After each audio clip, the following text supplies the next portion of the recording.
Tyre गेलेगे का विकेश जी, thank you. दो गुलदस्ते हैं. प्रिंसिपल ने डॉक्टर लिया.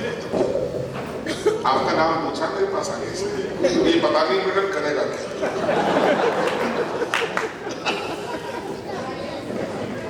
भारत विकास परिषद को ढेरों शुभकामनाएं इस कार्यक्रम की, और डीएवी स्कूल इन दोनों ने मिलके जो ये कार्यक्रम आज हुआ है, मैं चाहता हूं इन दोनों के लिए जितनी तालियां यहां बजें.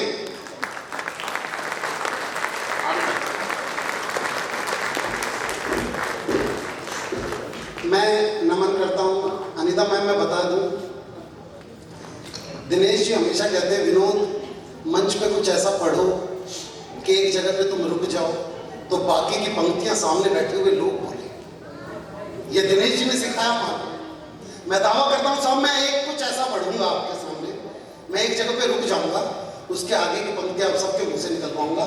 और अगर नहीं निकली, और इस छोटी सी बच्ची जो पिंक कलर की टी शर्ट में बैठी हुई है, बेटे गर्दन सीधी भी करा करो. इस बच्ची के मुंह से भी वो अगली पंक्तियां निकलेगी, आप सुनिएगा, मैं दिल से बोलता हूं. और अगर आपको लगे वो पंक्तियां आप तक पहुंच जाएं तो दिनेश जी के सम्मान में जोरदार तालियां बजा देना, क्योंकि इन्होंने बोला था मेरे को ये बहुत अच्छा है. भाभी जी आप जिनको भी लेके आएंगे ये बहुत अच्छी हैं, ये बिना बात के भी ताली बजाती है, ऐसा चलता जरूर चाहिए होते हैं. ऋतु जी बहुत बहुत धन्यवाद.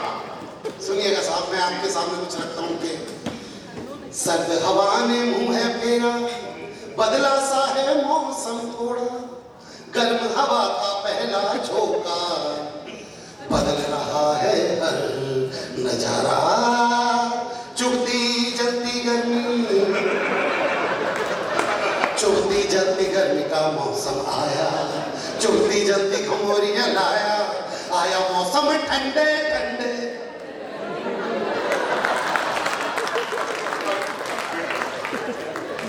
ये सच में आपने बताया, लेकिन मैं सच में आपको ऐसे चार पंक्तियां सुना सकता हूँ.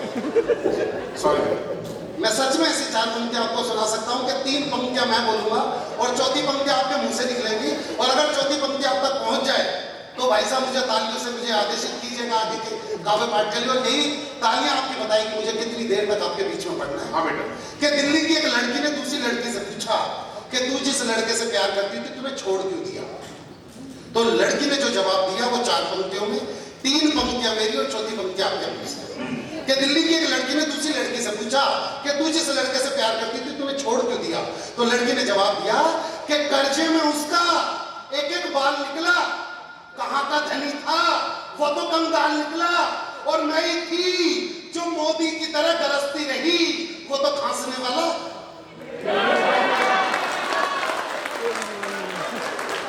बहुत अच्छा समझ रहे हैं आप, जितना अच्छा समझ रहे हैं उतनी अच्छी तालियां बजा दीजिए भाई साहब. नहीं जी, मैं सर बंसल जी एक बात बता दूं, मैं फरीदाबाद में दूसरी बार आ रहा हूँ भाई साहब. पीछे जो पुलिस विभाग के एक व्यक्ति बैठे हुए हैं भाई साहब, नमन करता हूँ आपको, क्योंकि इससे पिछली बार जब मैं फरीदाबाद के कवि सम्मेलन में आया था तो फरीदाबाद के पुलिस स्टेशन में आया था. मुझसे 1 घंटे कविताएं सुनी इन्होंने. उसके बाद इन्होंने मुझे पेमेंट भी दी. उस दिन मुझे पता चला कि हरियाणा पुलिस देखती भी है. जो किसी की नहीं सुनते उन्होंने पहले बात तो मेरी सुनी, फिर इन्होंने मुझे पेमेंट दी खाकी कलर के लिफाफे में. खाकी कलर के लिफाफे में पेमेंट भाई साहब बिल्कुल चिपका के रखी हुई थी. मैंने हवा की तरफ यूं सूरज की तरफ करके थोड़ा सा खाकी लिफाफा फाड़ा था. पीछे से कांस्टेबल मेरी बुद्धि पकड़ ली, बोली बेटा सरकारी कागज फाड़ दिया. बंसल जी 20,000 में बुलवाया था, 2 लाख में छोड़ा.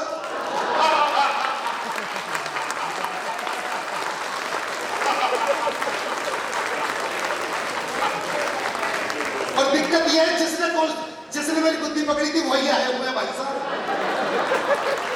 दिनेश जी मुझे पेमेंट तो फोन पे कर देना प्लीज. मैं बीच में एक बात बता दूं अनीता जी, राजस्थान में गांव पड़ता है लखोई. लखोई में वैसे तो न जाने कितने कुएं हैं, लेकिन एक कुआं ऐसा भी है जिसमें झुक के नाम लेने पे कुआं जवाब देता है.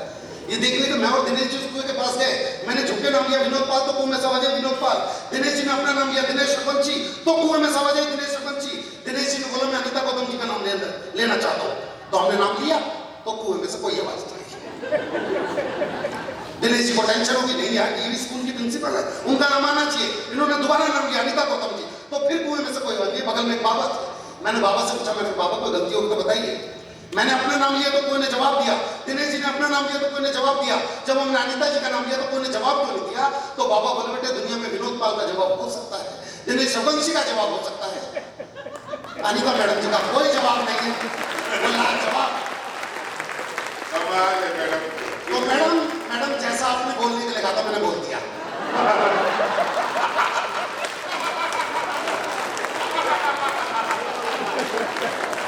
मेरी पेमेंट तो भारत विकास परिषद से थोड़ी अलग से करवा देना। अब बहुत अच्छा सुन रहे हैं। मैं बता दूं, इस वक्त पुरुष अगर सबसे ज्यादा किसी चीज से भयभीत है ना घरों में, तो वो है अनुपमा से। आदमी आईपीएल नहीं देख पा रहे बड़ी से। ऑफिस में जाके दोस्त पूछ रहे हैं कल तो उसने शतक लगाया, अगला जवाब ही नहीं दे पा रहा। बोला कल देखा नहीं, कह रहे ना। मैं भाई साहब परसों अपने घर पे गया, पता नहीं कौन सा रिपीट टेलीकास्ट देख रही थी। मेरे को इतनी तेज भूख लगी, मैं रसोई में घुस के गया, मैंने देखा बर्तन में खाना नहीं। मैंने बोला नेहा खाना नहीं बनाया? बोले तुम्हें भूख सूझ रही है। उधर अनुपमा का तलाक हो गया। और महिलाओं का ऐसे ही मैं बता दूं भाई साहब, हर मंच पे अनीता जी एक महिला हर कवि सम्मेलन में ऐसी मिल जाती है जो अपने पड़ोसियों के दिन के सवालों के जवाब यहाँ पे बैठ के बना देती है। मैं सच बता रहा हूँ भाई साहब, एक मंच पे ऐसी महिला मिलती, मैंने कविता सुनाई, छंद सुनाया, मुक्तक सुनाया, पर अगली ताली बजा के ना दी। मैं नीचे उतर के पैरों में पड़ गया बंसल जी। मैं बोला बहन जी आप ताली क्यों नहीं बजा रही? बोली तेरी शकल मेरी सास से मिलती है।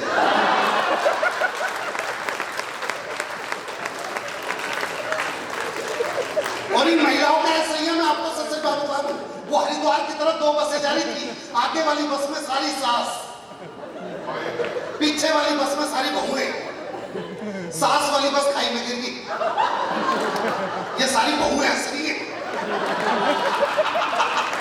और अब इन्हें आगे का जो सुनना भी नहीं है, इनके लिए जो खत्म भी हो गया। मेरे अब तक के 19 साल के कैरियर में भाई साहब, जब भी कभी सम्मेलन से नीचे उतरता हूँ, कम से कम 4-5 नई बहुएं आके पूछती है भैया कौन से टूर एंड ट्रैवल से भेजी थी तुमने अपने साथ? हमारी वाली भी कह रही है 4 धाम की यात्रा करनी है। तो सास वाली बस आगे जाके खाई में गिर गई, बहू वाली बस में बहू ने रो के ओ मेरी सास, ओ मेरी सास। सबने बोला ओहो तू तो बहुत प्यार करती थी। कह रही ना मेरे वाली तो आई ना।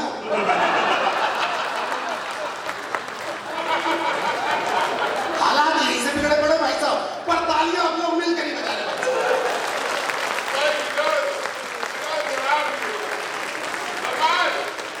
और महिलाओं का ऐसे ही मैं आपको फिर बता रहा हूँ, जब ये सास बनती है ना बहू अच्छी नहीं मिलती, जब बहू बनती है तो सास अच्छी नहीं मिलती, जब देवरानी बनती है तो जेठानी अच्छी नहीं मिलती, जब जेठानी बनती है तो देवरानी अच्छी नहीं मिलती, जब नंद मिलती है तो भाभी अच्छी नहीं मिलती, जब भाभी मिलती है तो नंद अच्छी नहीं मिलती। और बात रही पति की, वो तो आज तक किसी औरत को ढंका। और कमाल तो ये है कि इस बात पे दिनेश जी की पत्नी ने बता दी।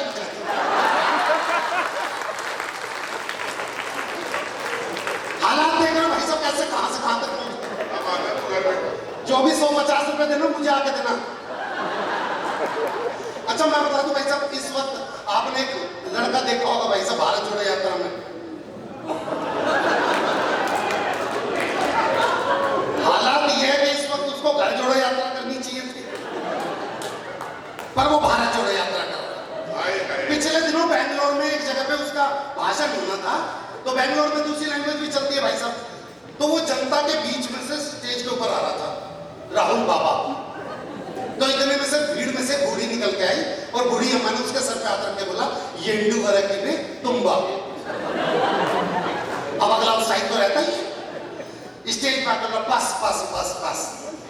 अब की बात कांग्रेस की सरकार को आने से कोई नहीं रोक सकता। अभी अभी एक अम्मा ने मेरे सर पे हाथ रख के बोला है ये इंडू वर्ग ने तुम्बा, तो नीचे से कोई बोला भैया तेरे से कह रही है बेटा तुमसे नहीं हो पाएगा। हालात देख लो कहां से कहां हो गए। और मैं बता दूं लड़के भाई साहब लड़कों की मैं अलग बात बताऊं, महिलाओं की देखो मैं भी एक मैं बात करूं, जैसे मैं स्कूल के अंदर घुसा एक महिला आके कह रही विनोद जी, मैं कहा हाँ जी, मैं कौन, मैं कहती नहीं पहचान पाया। तो उसने मोबाइल निकाला, मोबाइल में इंस्टाग्राम खोला, 4-5 फिल्टर लगाए, फोटो खींची, मैं कहा अरे सुनीता जी कैसी हो। देखो अपनी बेइज्जती पर कोई नहीं हंसता भाई साहब, लेकिन पुरुषों के ऊपर आरोप देखो क्या है, महिलाएं पुरुष पूरे दिन। बाबूजी देखो ये लाल टी शर्ट और ये सेकंड लास्ट आप बंसल जी के बगल वाले, इधर से सेकंड लास्ट बाबूजी, माही के काजल पे आप उछल उछल के हंसे रहते भाई साहब। मैं पूरा ध्यान दे रहा था कौन से मुख तक पे आप उछल उछल के ताली बजा रहे। तो मेरे पास पूरी कुंडली पड़ी है भाई साहब, सुन लेना। ना ना ना भाई साहब ये वाले हमारे तो काम ही नहीं है वाली, मैं तो सच बताऊं, मैं तो सीधा साधा सा आदमी। ना ना ना वो जिसकी भी बैठी हुई है मुझे इतना अच्छी तरीके से पता है, आप कंट्रोल में कर लोगे भाई साहब, कोई बात नहीं। आप लोग वो जो घर जाके कहते थे ठीक है तू अनुपमा देख ले। सुनना भाई साहब, लड़के पूरे दिन चिल्ला भाई साहब देखो पंजाब का आदमी बैठा हुआ है हरियाणा में, मैं बोलूं पंजाब का आदमी हरियाणा में फंस जा तो बहुत बुरा फंस जा भाई साहब। वो एक पंजाब का आदमी हरियाणा के कुएं में गिर गया, बोल रहा बचाओ बचाओ बचाओ। कर भैया कौन है, हरियाणा के बंदे ने आके बोला भैया कौन है, कर भाई 80 कर एक होता तो बचा भी लेता। तो नमन भाई साहब आपको भी, लेकिन मैं बता दूं लड़के कहां बदनाम है देखना, लड़के पूरे दिन चिल्ला चिल्ला के बात कैसे करेंगे, विनीत इधर आ, बंसल इधर आ, दिनेश इधर आ। और बंसल जी रात के 10 बजे पता नहीं क्या बात मोबाइल फोन पे कैसे हो जाती।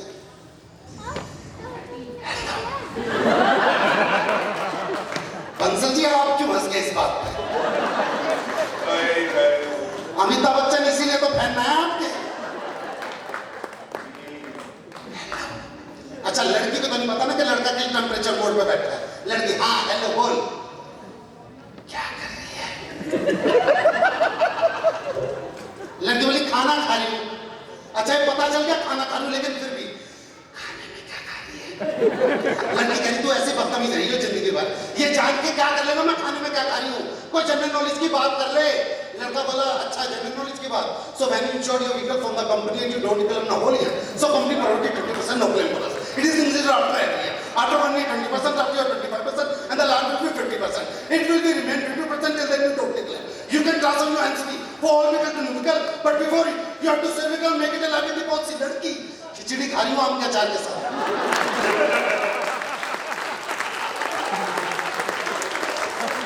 हालात की बात की बात हो रही है। मैं तो अच्छी तरीके से वैसे वही दादी बैठी थी धूप में, इतने में पोता आया अरे दादी एक बार टाइम बोल दे। दादी की समझ में नहीं आया, बोलते ले बेटा कर हो गई तेरी बल्ले बल्ले हो गई। दादी की समझ में इतने में दूसरा पोता कर दादी एक बार टाइम बोल दे, कर ले बेटा कर हो गई तेरी। और दादी ने हाथ पकड़ लिया, कर बेटे ये टैंक के बुलवाना बल्ले बल्ले का गाना क्यों कर। बोला अंदर मम्मी अपनी सहेली से कह रही थी, कह क्या कह रही थी, कह एक बार ये बुढ़िया पर टाइम बोल जा, फिर तो हो गई तेरी बल्ले बल्ले हो जाएगी बल्ले। लेकिन आइए साहब हमें दिनेश जी तक ये लेके जानी भाई साहब। इस चुटकुले में क्यों जाना है भाई समझ में नहीं आ रहा, ये महेश्वरी जी बताएं जरूर। हाँ ना ना मैं भाई साहब किसको क्या याद आ जाए कुछ नहीं पता, मैं बता दूं हमारे बीच में। बेटा ये फ्री में पानी की बोतलें मत बांटियो तुम, एक ने फ्री में कुछ और बांटा था, इम्तिहान में बैठा वो बोतल पर बोतल ही बांट रहा था वो भी। हाँ आइए भाई साहब योगेश जी बैठे हुए, योगेश कर जी, योगेश जी भाई साहब खड़े हो जाओ। आपने पहनाया था ये भगवान कसम जैसा आपने मुझे पटका पहनाया ना ऐसा तो शादी वाले दिन मेरी लुगाई ने माला नहीं पहनाई भाई साहब। मैं चाहूंगा अब की बार इस साल का करवा चौथ भी आप मेरे लिए रखें। मैं अपनी घरवाली को कुछ भी कह के आऊंगा पर आपका करवा चौथ का करवा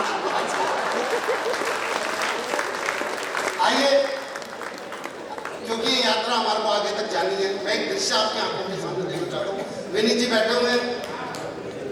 हाँ विनीत जी, हाँ देखो ये बात वही बोल सकता है जो खुद भी, देखो यही तो बात है ना, शेर पे सवारी शेरवानी अच्छी लगती है भाई साहब। आइए मैं आपको एक दृश्य देना चाहूँगा। हमारे बीच में श्री इंद्रमोहन श्रीवास्तव जी जो बिजनेसमैन हैं और उनकी धर्मपत्नी वंदना जी जो टीचर है केंद्रीय विद्यालय में नोएडा से आई हैं। मैं बहुत बहुत सम्मान है सर आपका, एक बार तालियां बजाते हैं उनके लिए जहाँ भी हैं। बहुत बहुत सम्मान है आपका, प्रतिनिधि हैं हमारे। और हमारे बीच में सेक्टर 28, 29, 30, 31 वैश्य समाज के प्रधान विनीत गर्ग जी उनके समस्त साथी आए हैं। हम सर आपका भी बहुत बहुत सम्मान करते हैं जी। वो कह रहे हैं वैसा दिनेश अग्रवाल जी, दिनेश अग्रवाल जी किधर? दिनेश जी, अच्छा सर। हाँ, वैश्य समाज के लिए मैं एक बार चाहता हूँ बहुत तालियां दे दीजिए, बड़ा काम करती है संस्था। हमारे BR सिंगला जी भी हमारे साथी हैं जुड़े हुए। दिनेश जी आपको चेहरा दिखलाने की जरूरत नहीं थी भाई साहब, आपका चेहरा वो चेहरा है। अगर ये चेहरा यूक्रेन के पास होता रशिया कभी हमला ही नहीं कर सकता था उसके ऊपर, और ये इसलिए हुआ क्योंकि ये चेहरा फरीदाबाद में। आइए मेरे को एक आदेश मिला, एक छोटा सा दृश्य आपकी आंखों के सामने रखूंगा। आप में से कितने लोग ये जानते हैं कि आज भी दिल्ली और हरियाणा में और राजस्थान में भी कुछ गाँव में जब लड़की विदा होती है तो लड़की का मामा लड़की को गोद में उठा के डोली वाली कार तक छोड़ के आता है। एक बार हाथ उठा के मुझे आदेशित कर दीजिए। हाँ।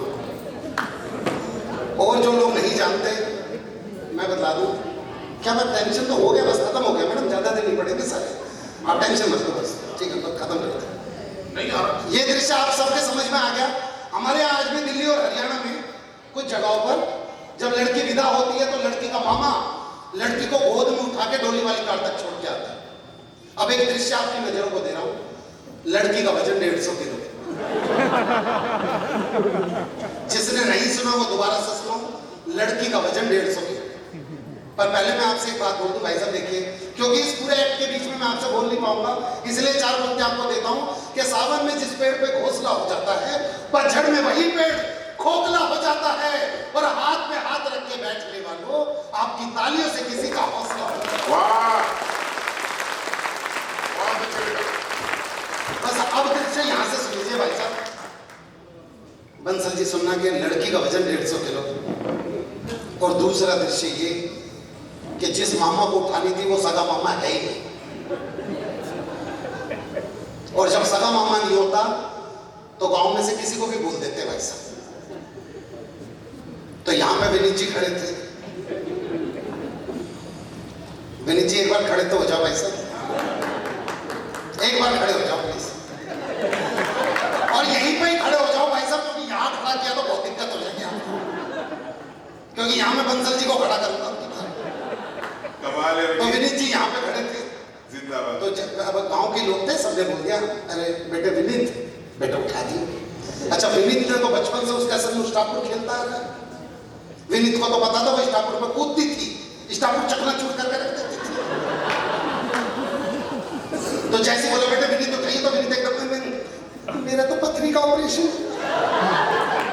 डॉक्टर बोल रहे जरा सा झुकेगा पथरी फट गया। अच्छा ठीक है बेटा बंसल,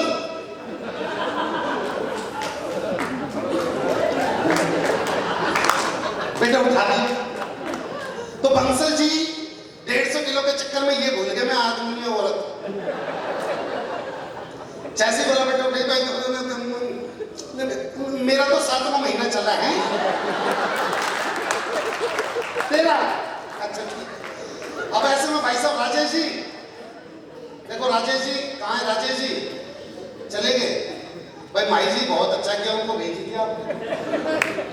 तो पीछे 42 किलो का बंदा खड़ा हुआ था भाई साहब, बंसल जी 42 किलो का बंदा एक पीछे खड़ा था, वो सबसे कह रहा जी मेरे लायक में काम तो बताना, मेरे लायक में काम। तो सबने बोला बेटे यहाँ तो काम नहीं, आगे चला जा, आगे काम होगा तेरे में। अब वो आगे पूछते बोलते बाबूजी मेरे लायक में काम हो तो बताना। ये पूछते पूछते बेचारा लड़की के बाप तक आ गया, बोला बाबूजी मेरे लायक में काम हो तो बताना। अब काम तो उसका इंतजार कर रहा था, बोला जा छुटकी को लेके जा। तो उसने छुटकी देखी, कह रहा काम कर यहाँ पे।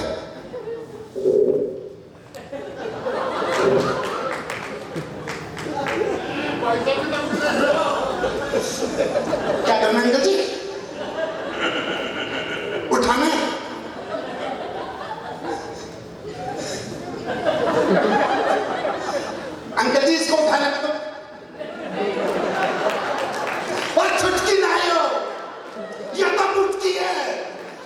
साहब ने बोली नहीं बेटे देखो तुमने बोल दिया अब तुझे उठानी पड़ेगी। तो उसने उठाने की बंसल जी छोटी सी कोशिश की, क्या बात है। तो रीढ़ के हड्डी में से चटक की आवाज आई। पर भाई साहब ये पिंक कलर की टी शर्ट में जो बच्ची बैठी है, ये बच्ची वहां पे आई और उससे बोली अंकल जी आप उठाओ, उससे नहीं उठाई। तो फिर इस बच्चे ने सुल्तान फिल्म का गाना गाया, उसका कॉन्फिडेंस बढ़ा। खून में तेरे मिट्टी, मिट्टी में तेरा खून, ऊपर अल्लाह नीचे धरती बीच में तेरा जुनून। भाई साहब उसने लड़की उठा ली, वो लड़की को लेके आधे रास्ते तक ही गया था कि लड़की के मन में फिर मां के प्रति प्यार जग गया। वो बोझ से उतर के मां के पास भाग के आ गई। लड़की का पापा बोला चले क्या कर ले क्या मतलब, उस गेट तक तो लिया आया था, बस वहीं पे जाओ, ज्यादा दूर नहीं है। कह रहा दोबारा से उठा। अब उसने दोबारा से उठाने की कोशिश की, तो अब की बार इस बच्चे ने गाना बदल दिया। इस बच्चे ने गाना गाया मेरी जंग फिल्म का, जीत जाएंगे। अब जिसने उठा रखा उसके बाद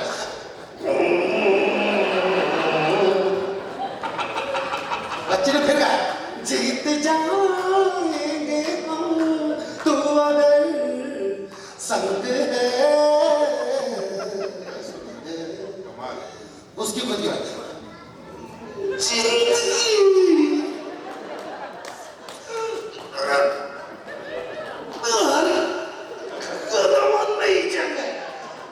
थोड़ा सा आगे बढ़ा भाई साहब, अब तो उठा लिया काय बजा। हर आदमी को लगे बस अब उससे उठ नहीं रही ना तो मेरे जिम में डाल देंगे। मुझे डालना होता मैं बंसल जी के सर पर डाल देता। हिम्मतवर आदमी बैठे हुए भाई साहब, एक बार इनके सम्मान में जोरदार ताली। आज विनोद बहुत सारे बच्चे पहली बार कविता सुनने आए। ये एहसान केवतिया जी हमारे साथी हैं, बड़े कॉन्ट्रैक्टर, इनके दोनों प्यारे बच्चे। मैंने पूछा, उन्होंने कहा कविता नहीं सुनी। बहुत मैं कई बच्चों से पूछा, तो ये एक बार बच्चों के लिए तालियां बजा दीजिए। और बच्चों को जो लेकर आए हैं मैं उनको भी शुभकामनाएं देना चाहता हूँ, बच्चों को पता चले। मैं दावा कर सकता हूँ, केवतिया साहब बहुत बहुत शुक्रिया। मैं दावा कर सकता हूँ इनके दोनों बच्चों से पूछ लो, एक भी शब्द समझ में आया हो? ये मेरे को देख के यही कह रहे होंगे ये जियान लग रहा है।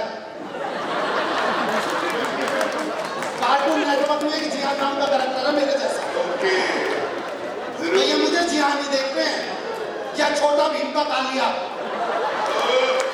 अरे बेटा जवाब दे। इन्हें इस बात से मतलब नहीं है, इन्हें तो बस मम्मी पापा ये बोल के आए हैं बेटे बस यहाँ पे 2 घंटे बैठ जाओ क्योंकि खाना मिलने वाला है, बस।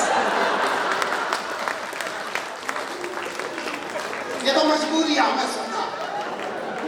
तो भाई साहब वो लड़की को लेकर थोड़ा सा आगे बढ़ा, उस गाने के बाद उसने उठा ली। तो उस लड़की की बड़ी बहन जो कि 175 किलो की थी, उसने अपना 25 किलो का हाथ उसी कंधे पर रख दिया जिसमें पहले से 150 किलो पड़ा था, और रख के बोली देख ससुर को पिता की तरह देखियो, सास को मां की तरह देखियो, नंद को बहन की तरह देखियो, और देवर को वो बोला तो लिख के दे दे मैं काटी में दे दूंगा।